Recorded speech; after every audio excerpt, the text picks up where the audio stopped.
44 చెరువుల్లో 100% టీఆర్ఎస్ వాళ్ళు ఆక్రమించుకొని కప్పేసి కట్టేసి అమ్మేసుకున్నారు.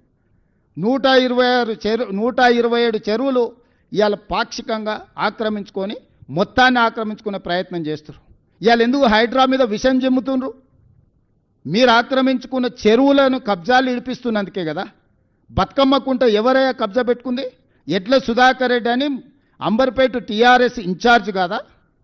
చంద్రశేఖరరావు పోతే హెలికాప్టర్లో పూల వర్షం కురిపించిందని నజరాని కింద బతుకమ్మ కుంట ఎడ్ల సుధాకర్ రెడ్డి కట్టబడితే మెడల మీద 4 దెబ్బలు కొట్టి మొత్తం అవతల పడేసి ఇవాళ హైడ్రా కాలు చేసి బతుకమ్మ కుంటను పునరుద్ధరించి మొన్నటి బతుకమ్మ అక్కడ మేము పండుగ జరిపినాం.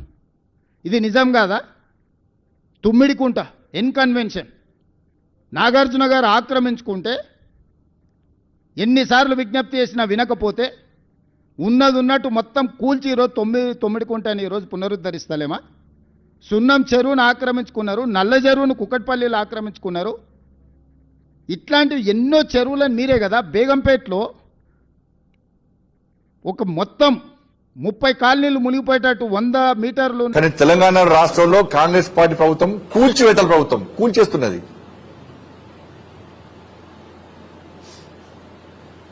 హైడ్రా పేరుతోని ఎఫ్టీఎల్ పేరుతో కూల్చేస్తున్నారు. హైడ్రా పేరుతోని పెద్దోళ్ళు ఇల్లు కనబడతల వాళ్ళకు, పేదోళ్ళు ఇల్లు మొత్తం కూల్చేసారు. ఇల్లు మొత్తం కూల్చేసి మళ్ళీ హైడ్రా లేదు, కథం కేల్ కథం, దుకాణం బంద్. తీసుకున్నారు పెద్ద పెద్ద దగ్గర. పేదోళ్ళ ఇల్లు కూల్చి ఒక మెసేజ్ ఇచ్చారు, బేరసాలకు రండి, మేము కూడా ఇట్లా కూల్చేస్తాం.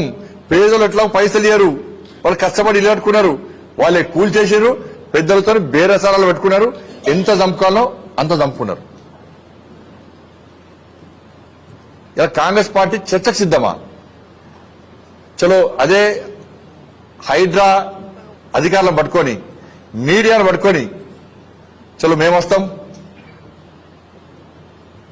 బఫర్ జోన్ లో ఎన్నున్నాయి, ఎఫ్టీఎల్లో ఎన్ని ఊళ్ళో చూద్దాం పాండి. చలో ఎన్ని పెద్ద పెద్ద ఇల్లు ఉన్నాయి, ఎన్ని పేదలు నీళ్ళు కూర్చున్నారో ఇలా చూద్దామా. సైడ్ ఇన్స్పెక్షన్ చేద్దామా, రమ్మని చెప్పండి. కాంగ్రెస్ పార్టీ రమ్మని చెప్పండి. వాళ్ళ